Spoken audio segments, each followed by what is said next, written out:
Alligators Alligators by Eve Bunting. Illustrated by Deanne Ewin. Alligators Alligators.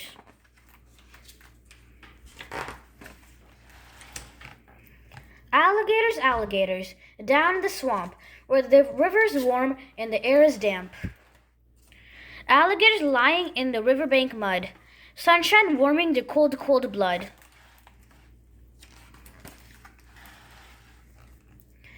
There's a sound upriver coming their way. They don't get to hear it every day. Laughter and chatter and a whistle blast. The big tourist boat is coming at last. The captain stands. The big boat stops. There's a rattle of sound as the anchor drops. He points to a boy. This here is Jim. He's 10 years old and I'm proud of him. He has a talent and soon you will see how creatures respond to his melody. Jim fingers his flute and the music rises, music that nobody recognizes. Not one of the tourists make a sound as the gators slide in and swim slowly around. But there is a man in a shiny black suit who is watching only the boy and his flute.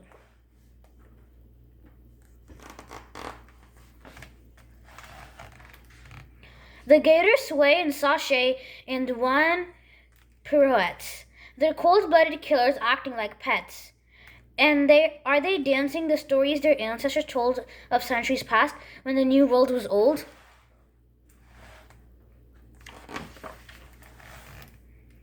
Jim quiets his music and the tourists can hear another big boat coming noisily near.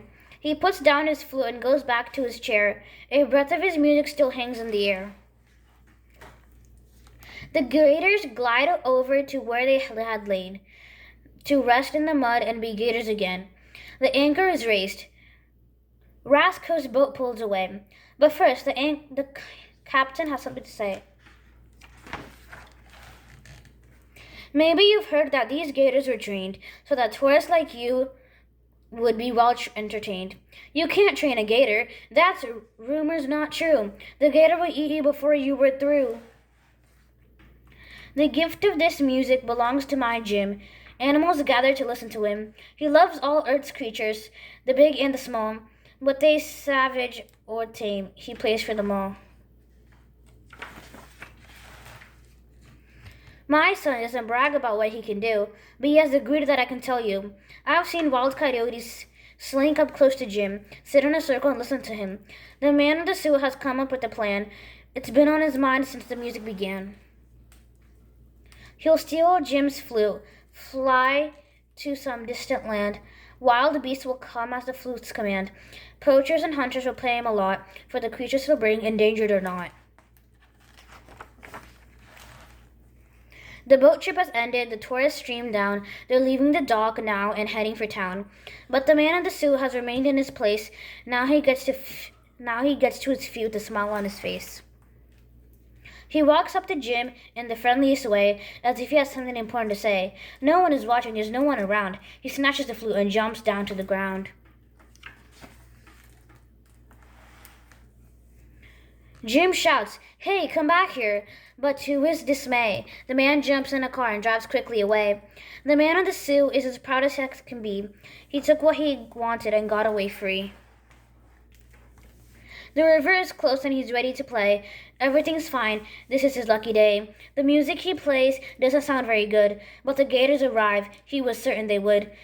Are these the same gators that started to dance when Jim played this flute? He thinks there's a chance. The gators aren't dancing, so why are they here? He is suddenly filled with a terrible fear. Then comes a splash and a slithery thud as one of the gators crawls out of the mud. The man squeezes his eyes shut and scrunches up tight, awaiting the pain of that terrible bite.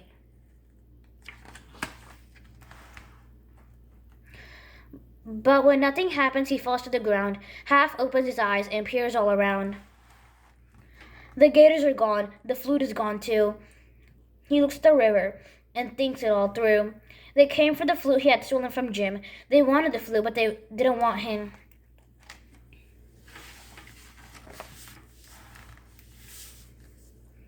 Evening arrives. It's past 6 o'clock. Raskow and Jim are still on the dock, cleaning the boat, shining it bright, making it safe for the rest of the night. The river is peaceful, sleepy, and dark, reflecting the lights of the riverside park. Jim sees the gators. He stands up to check, and one drops the flute, so it rolls on the deck. He picks up the flute and commences to play. The gators are waiting. They're starting to sway. They're moving together as if in a trance. Slowly and softly, they're starting to dance. So much for the man in the shiny black suit who thought that Jim's power belonged to his flute. The flute wasn't magic. The flute didn't do it. The power was Jim's love that came whispering through it. Raskow walks home with his arm around his son. The day has been tiring, but now it is done. Strangers who notice them think it is cute that the young boy is walking and playing his flute.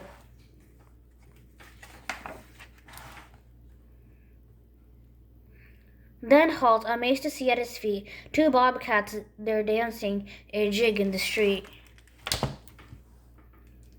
The end.